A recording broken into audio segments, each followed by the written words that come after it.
joined us less than a year ago, and he's brought a lot of new skills to sort of our arsenal of what we deal with in cardiology. One of his focuses is cardio-oncology, so he's going to be talking to us about that today. Patrick? Thank you, Dr. Bailey. Appreciate that. Nice introduction. You know, for those of you who know Dr. Campbell, he was supposed to be here to do that, but instead of saying nice things about me, he decided to go to France instead for the week. So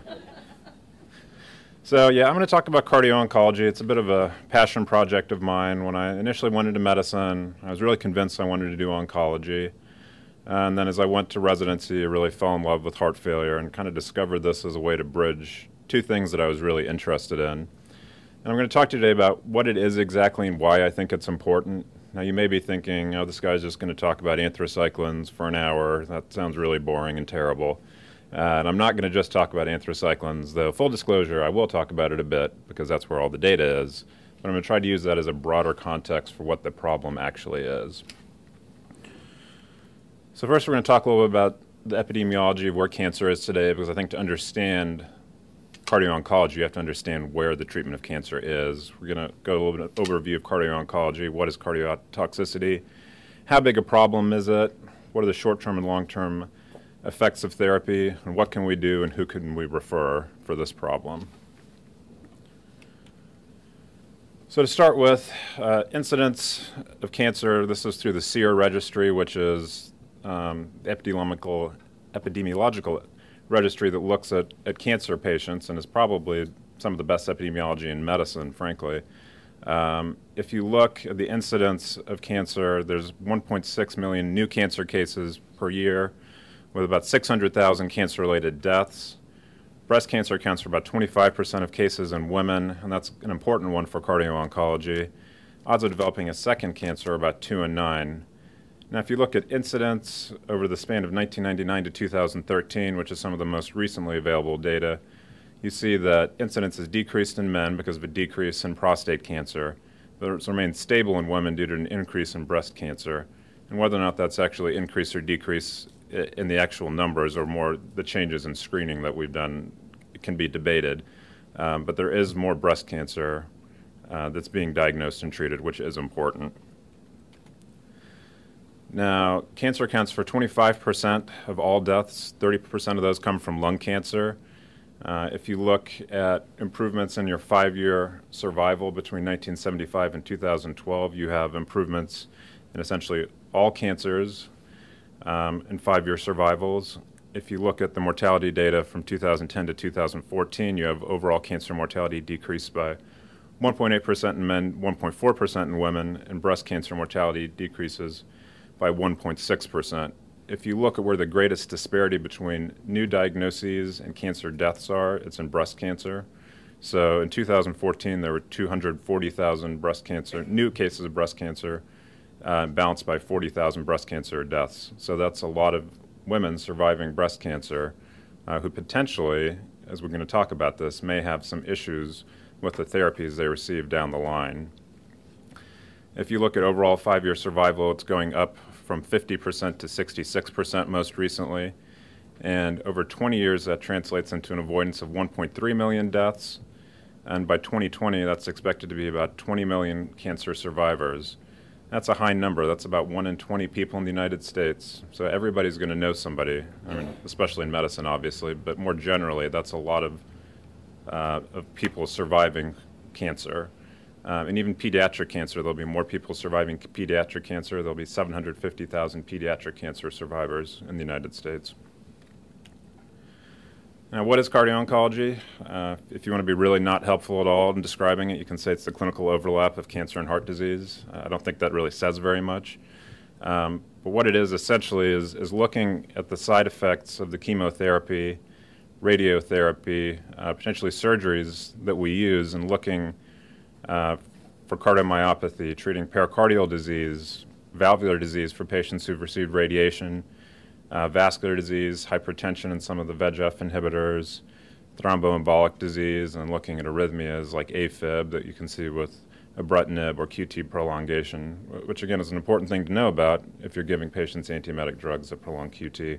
So it's looking at all of the heart. It's not just cardiomyopathy. It's many different conditions that aren't just seen acutely, but sometimes seen quite chronically.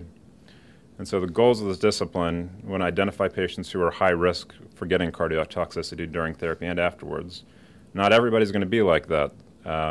Some people should fly through this, they're low risk, but other people can and will have problems, and it's identifying who they are ahead of time to find methods to detect cardiac toxicity at an early point before the damage is done.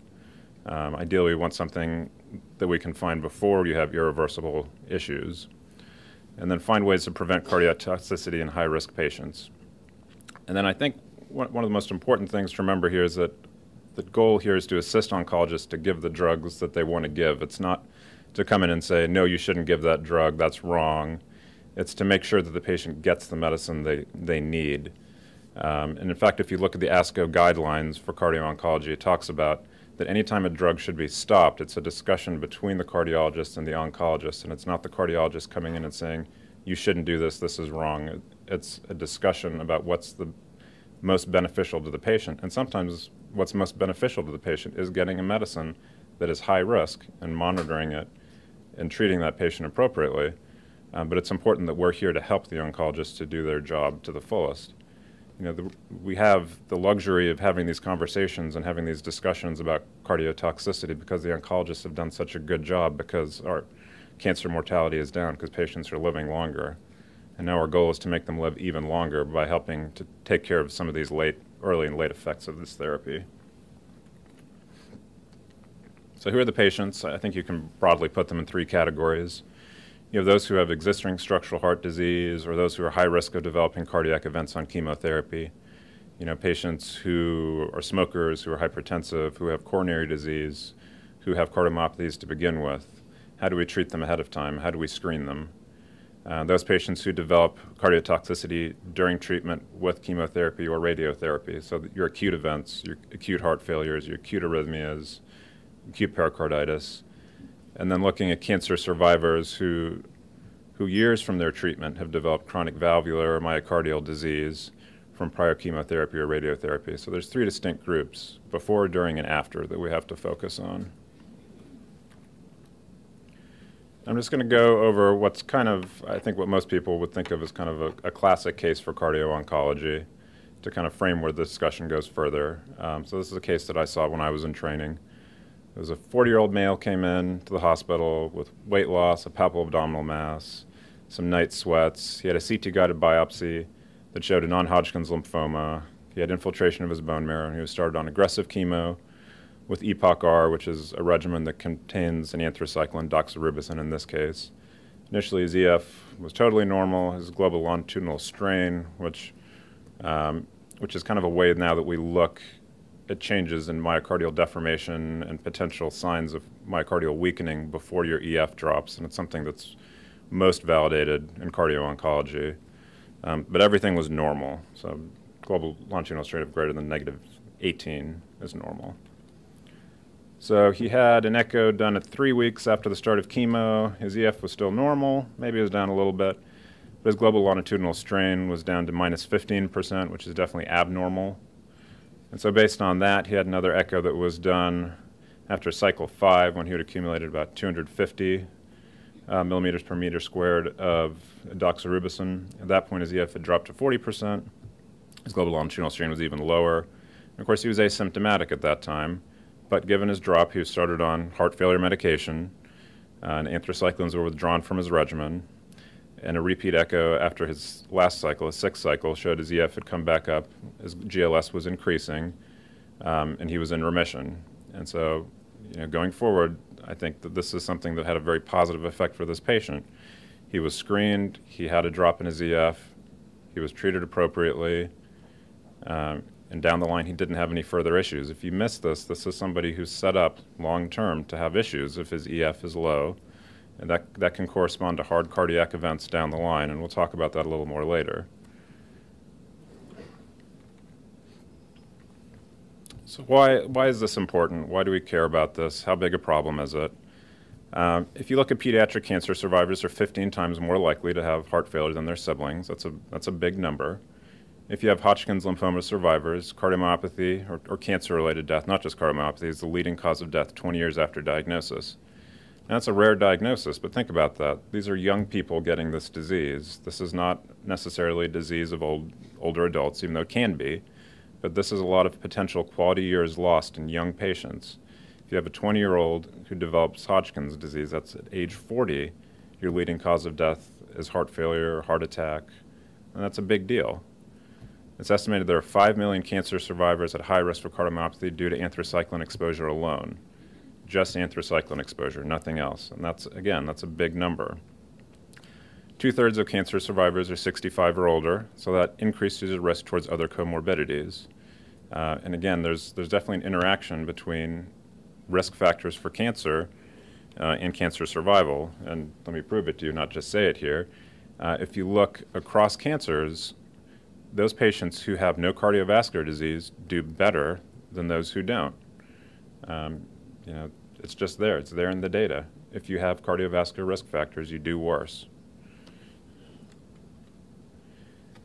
And going a little further with this, if you develop heart failure, as you see there on the right,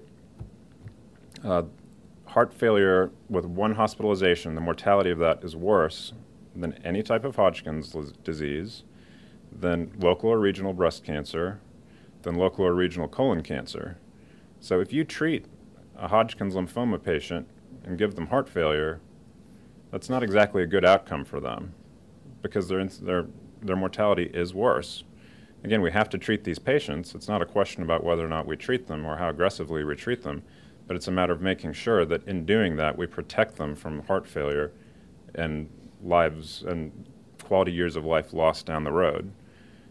If you also look at the mortality of something like doxorubicin-induced heart failure, it's worse than a lot of other types of heart failure. So your 5-year mortality is 40%. That's pretty bad. That's worse than pericardium idiopathic ischemic. And obviously you have to view this in the context that these are patients that have cancer. That's certainly part of it.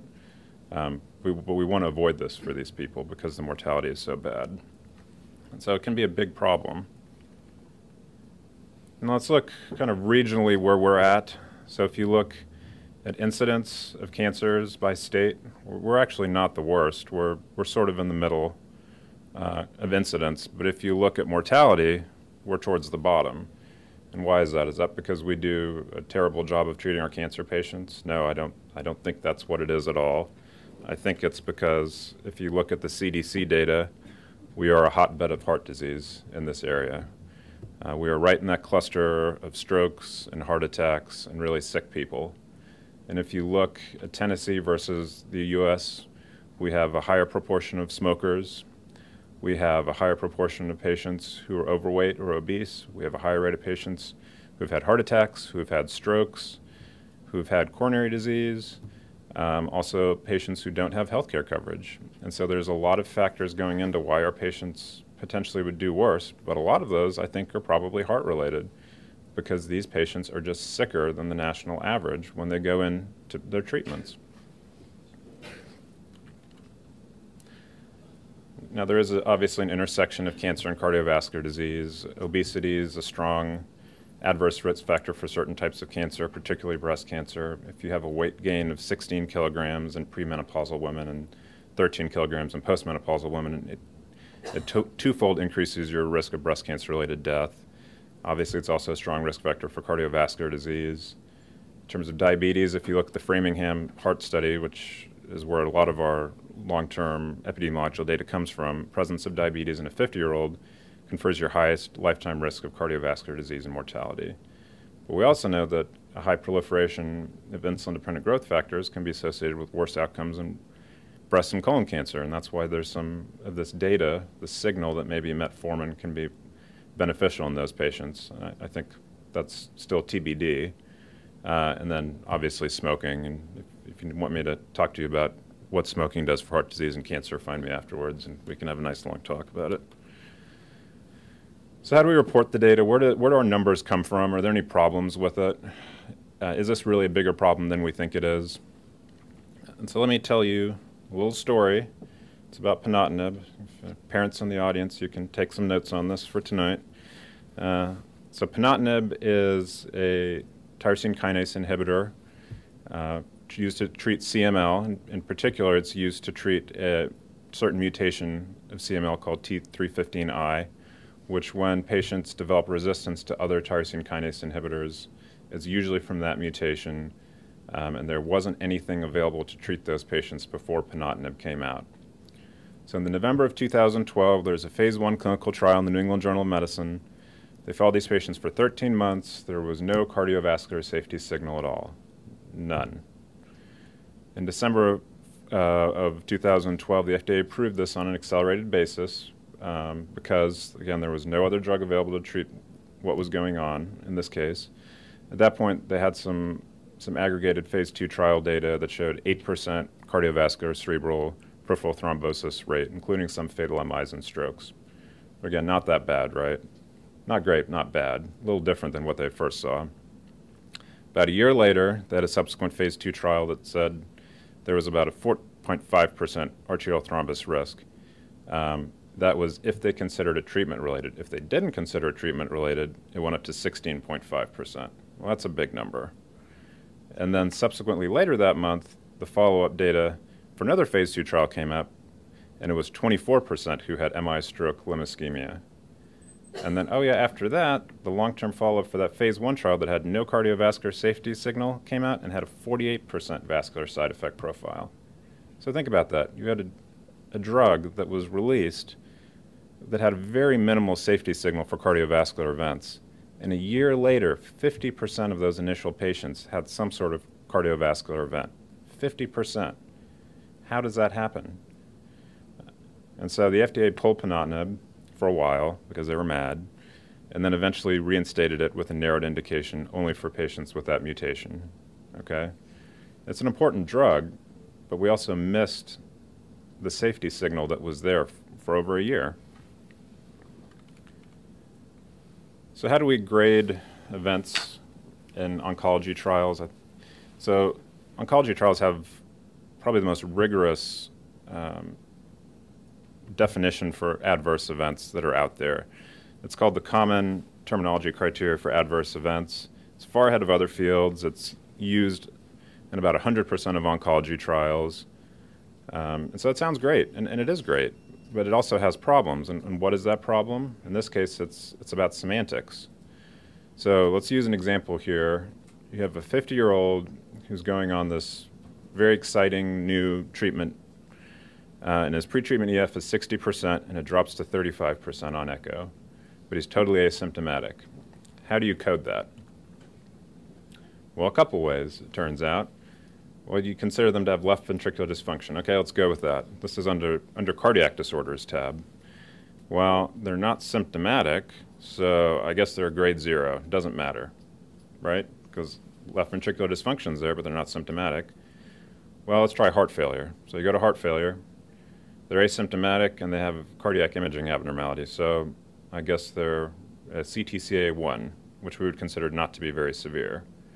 Now, maybe I'm biased because I'm a cardiologist, but someone with an EF that's dropped that much, that's more than a grade 1 event to me.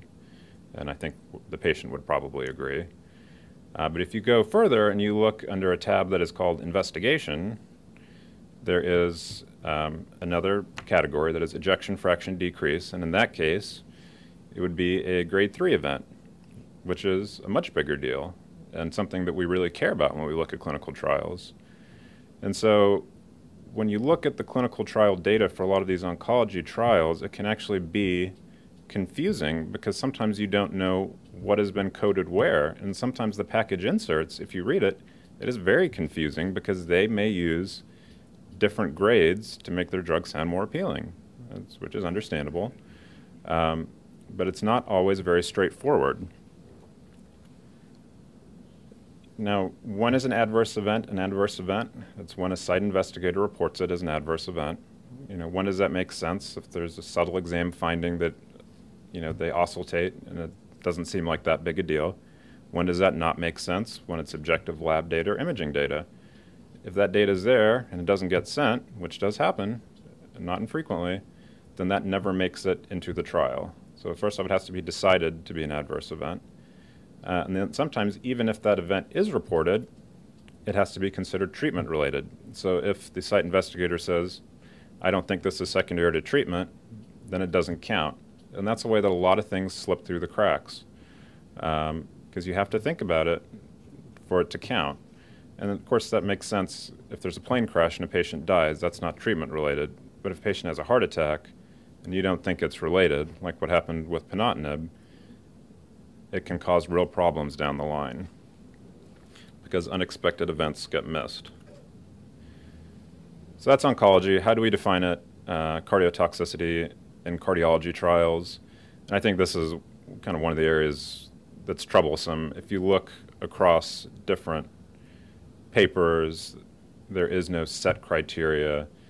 Everybody has a different criteria that they use, and so it makes some of this data hard to extrapolate, right? Because every single one of these is different. And even committees that look at this can't agree.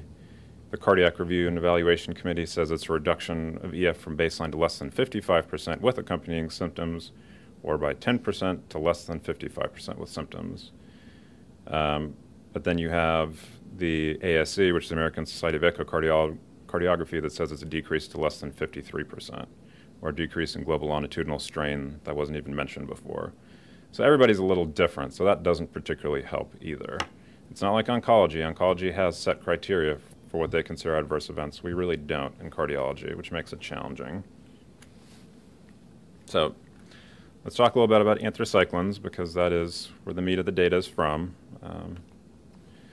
So anthracyclines can be used in combination or singly, but it's almost always in combination now. It's really the backbone of treatment for blood cancers, acute leukemias and lymphomas. You have your 7+3, your R-CHOP, your EPOCH-R. You also use it for solid organ cancers, sarcoma, breast cancer, both in adjuvant as well as more advanced disease. And why does that matter? Well, leukemia and sarcoma patients are oftentimes very young, and so again, if you treat them and they survive and they have side effects down the road, that's quality years lost. Breast cancer, it's very common in women who have, particularly those who have side effects, are at higher risk for disease. And so again, it's a very common disease, and so we'll see bigger numbers of patients who have issues because of how many patients are treated.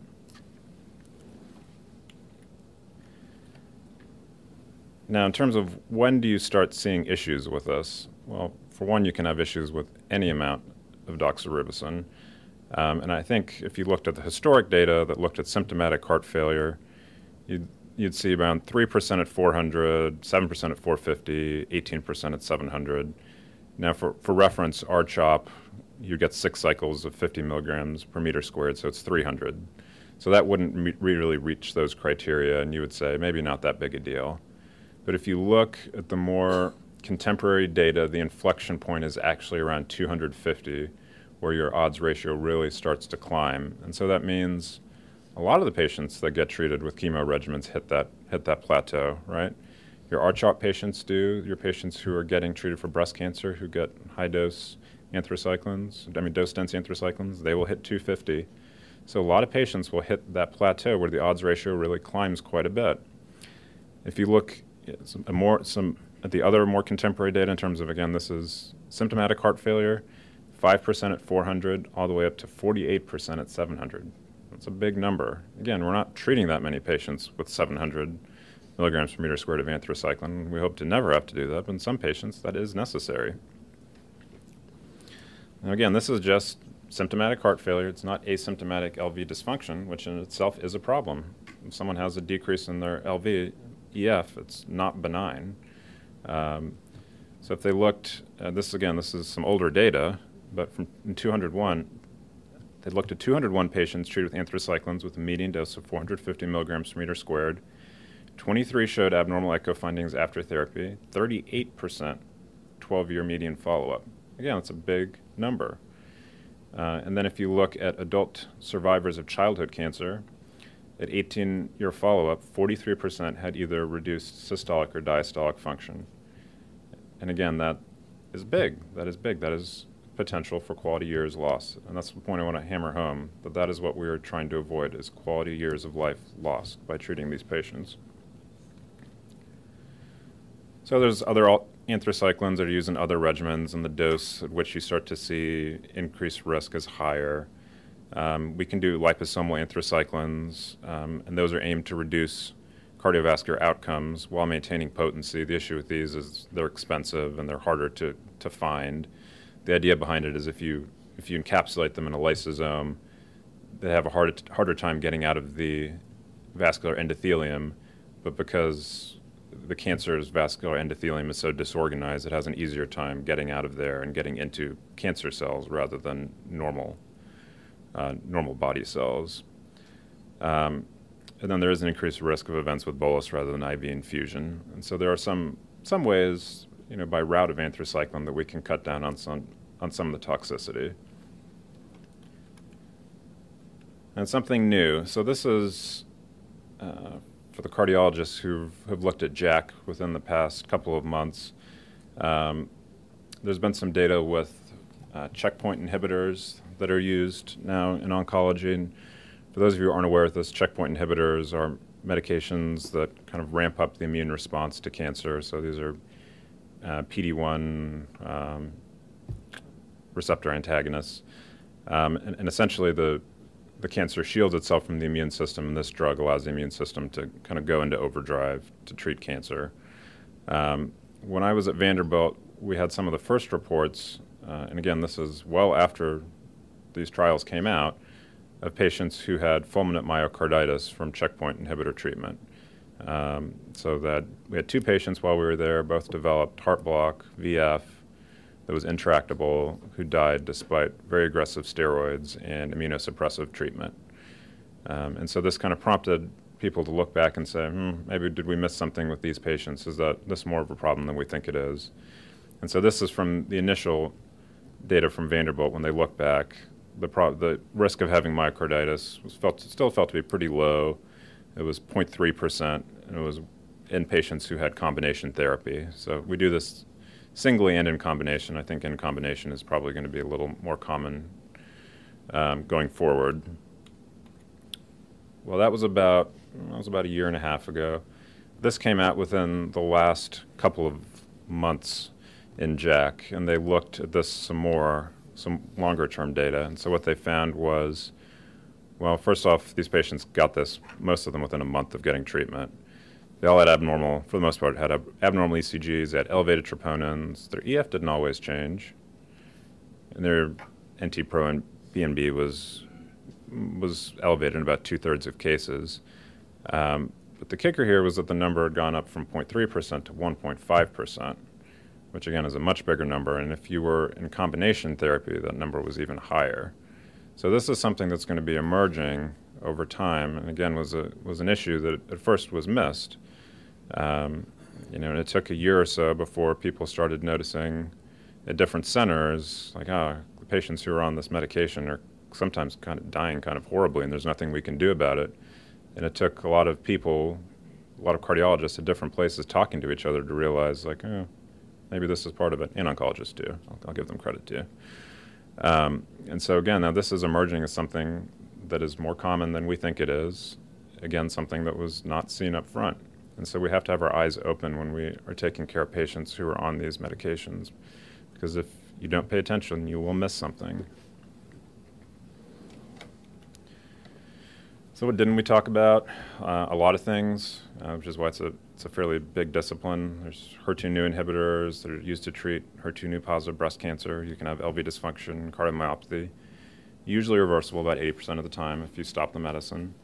VEGF inhibitors can cause hypertension and actually a fair amount of LV dysfunction, about 11%, depending on the trial. Tyrosine kinase inhibitors that we kind of briefly touched on with ponatinib that can cause peripheral arterial disease and thrombosis and pulmonary hypertension. In the case of dasatinib, antimetabolites like 5-FU that can cause ischemia. So there's a broad range of side effects that these drugs can cause that you have to be aware of. And just one more brief case. This is a 34-year-old, 32 weeks pregnant, presented to the ED with 10 days of progressive shortness of breath. She had past medical history that was significant for Hodgkin's disease that was treated 13 years prior. She got anthracyclines. She got a lot of mediastinal radiation. She got complete remission. She saw her oncologist for a couple of years. and then was told, you don't need to see an oncologist, follow up with your primary care physician. They'll take care of whatever screening needs to be done. And that was pretty much it. When she came in, her blood pressure was through the roof. She was satting 89% on room air. She had an emergent bedside echo that showed a thickened mitral valve, which is what we see in patients who've had radiation, particularly the anterior mitral valve. She had retraction of the posterior leaflet with severe MR, and she was treated for hypertensive emergency and acute heart failure with nitrates and diuretics and labetalol and non-invasive ventilation, and nothing seemed to make any difference, so she had an emergent C-section performed. Improvement of her symptoms, her MR went down to moderate. Now, this is a patient who should not have had to find out that she had bad valve disease by almost dying while being pregnant. Cancer survivors need to be screened going forward because this is something that can happen. You can have valve disease, you can have cardiomyopathy, and it requires us to think about the problem. It requires good long-term screening algorithms and good follow-up for patients. And who are the survivors that we see? There are the patients like that woman, sick survivor who had significant cardiotoxicity, who are often not followed appropriately. You can have coronary disease, heart failure, valvulopathy. And you can also have healthy survivors. How do you appropriately screen them for surveillance? How do you address modifiable cardiovascular risk factors? Because they are a big deal. And again, to hammer home the point here, it's quality years lost in these patients. A young patient who develops heart failure, coronary disease, and death by age 45 is a big problem for us. So how big a problem is it? Well, if you look at incidence of heart failure for patients who are treated, again, this is in the pediatric population, who are treated with radiotherapy to the thorax as well as anthracyclines, your risk of heart failure is 11.8% at 45 years. It's a big number when you consider that the matched sibling is 0.3%. If you look at just incidence of coronary disease from radiotherapy, that's 9% at 45 years. Again, matched to a sibling of 0.3%. Those are big numbers. Those are big disparities between patients, between siblings in this case. And so this can be a really big problem. Now, what about risk factors? How do risk factors for cardiovascular disease play into this? Well, if you look at the risk of congestive heart failure, if you look at hypertension that's developed at a young age, your relative risk is 34. I know that's a pretty large display there. With an anthracycline, it's 8. If you combine those two things together, it's 90. So it's a multiplicative risk if you add something like poorly controlled hypertension on top of an anthracycline. So that's why it's so important. When we talk about risk factors, controlling risk factors, it is important. It is, because these patients can do a lot worse and have a lot more problems down the road if you just ignore something like hypertension.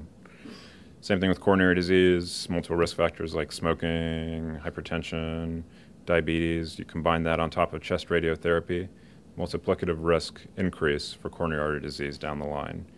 And so that's why it's so important that we're aggressive with these patients, that we don't ignore something like whether or not to put them on a statin. It may not seem like a big deal. It actually can be a big deal for these patients. So this is kind of meant to illustrate that it's a much deeper problem than I think we know about. You know, there's some things that are common, that are above the surface, you know, anthracyclines, radiation, HER2-targeted therapies, antimetabolites like 5-FU, but there's a lot of things below the surface that are probably not as well understood, and there are more things that are in the pipeline that will cause more issues down the road. And again, if we ignore it and we don't have our eyes open and think about things, and when we see a patient who's on a chemo medicine we don't know and don't have the intellectual curiosity about it or to think about it, then we will miss events. We will miss things that can potentially be beneficial to these patients down the line. So great, what can we do? I think is probably the question everybody wants to know. And it's hard, and I think the data on that is still emerging. I think that's part of the problem. So I don't expect you to actually look at this or really absorb any of this. These are two different screening regimens for anthracyclines. They have these for HER2 new agents as well. One of these is from ASE, one of them is for ASCO. And they're pretty complicated regimens. that ideally we would obviously would like to use on these patients so that we can catch cardiotoxicity early. So the first thing is finding appropriate screening and finding appropriate screening modality. An appropriate screening modality is something that's cheap, that's easily available, that is actionable, that we can find something before it's irreversible. And I think echo fits that bill right now, more so than any other imaging modality. So it's using echo in an appropriate way on the appropriate patients to find out who's at high risk. And I think if there's anything you remember from this in terms of studies or data, I think this is the most important thing. This was some data that came out of Italy in 2010, and actually the Italians have done really the lion's share of the work in cardio-oncology and looking at toxicity. And what they did is they took anthracycline patients and they really aggressively screened them with echoes for about a year. And what they found was, in those patients that they found a reduced EF or cardiac event,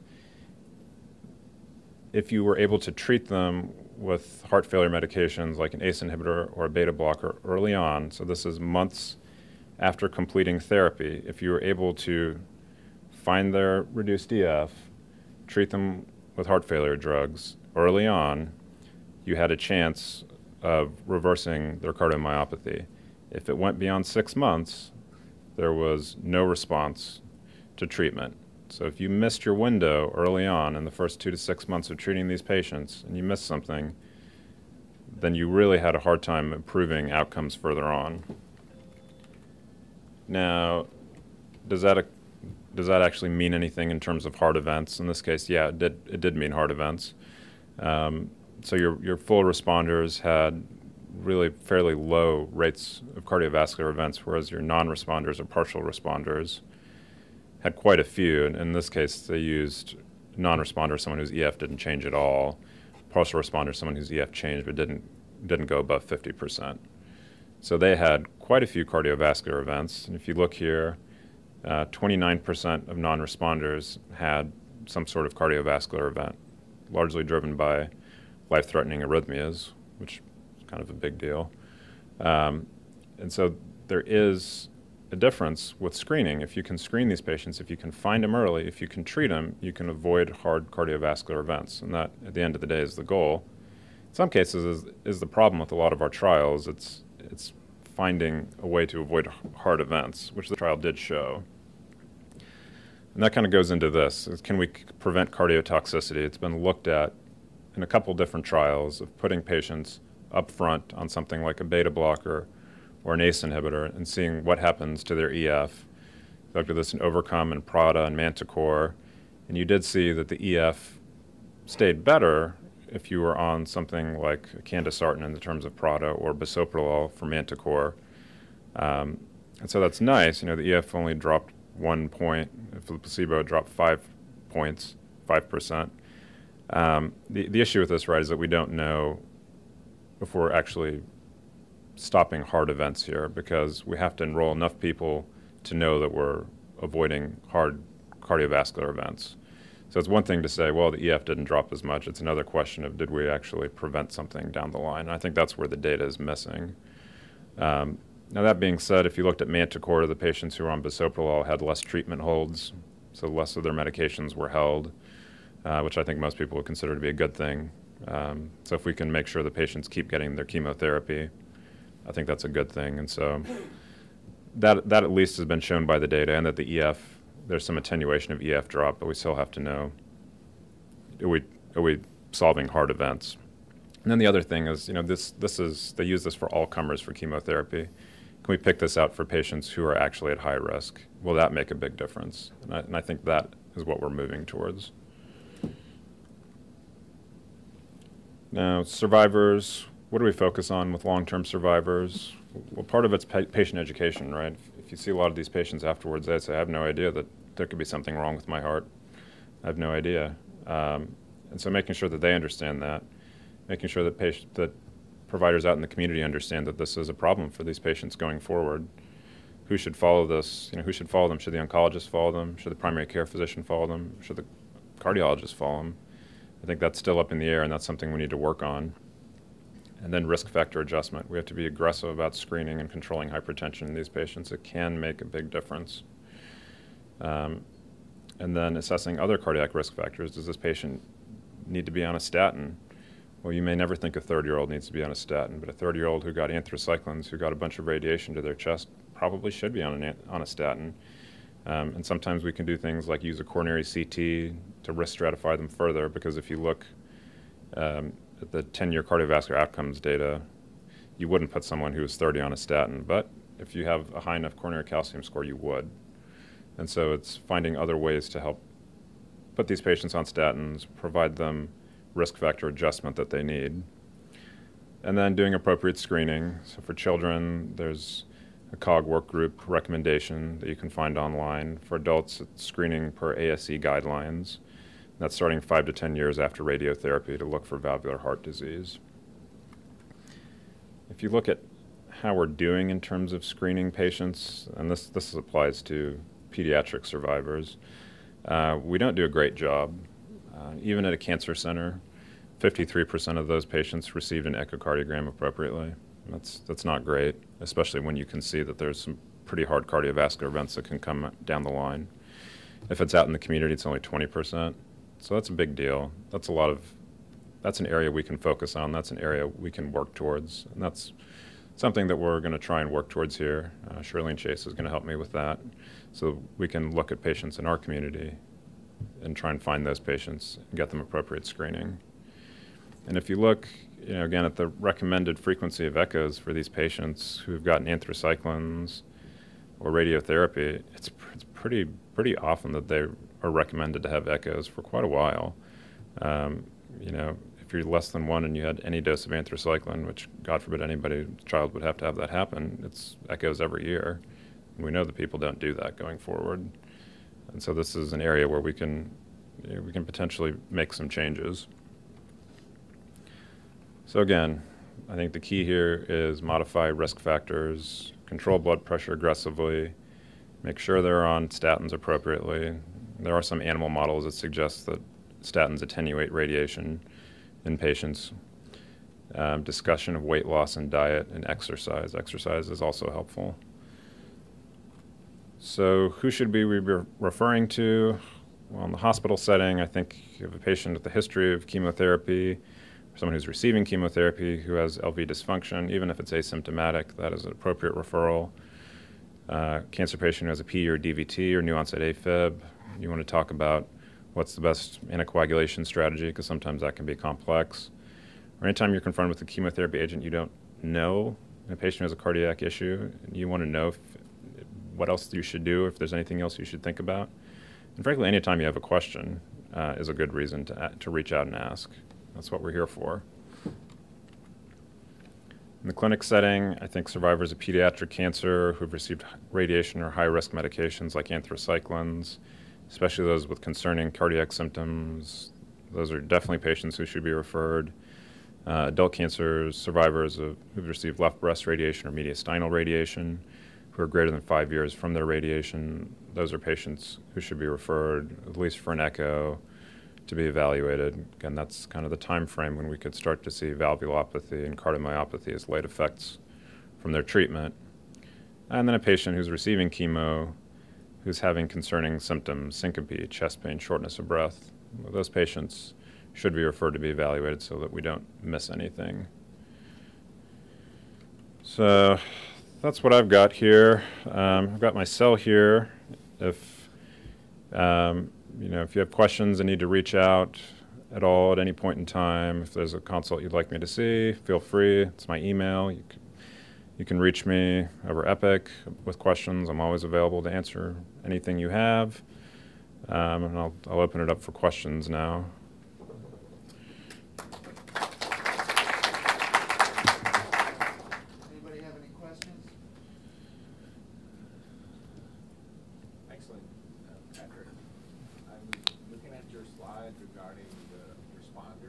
Mm-hmm. Partial responders and the non-responders. That, if I'm reading it correct, the partial responders had more? Yeah, I think that's probably just driven by the fact that it was a lower number. of partial responders, honestly. If you look at it, it was only 26 out of those patients who were partial responders. I think I would probably just read this as that there's no big difference between partial and non-responders.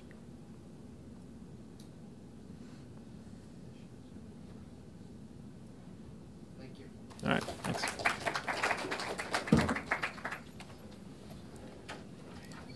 Very nicely done, thank you. Yeah, thank you.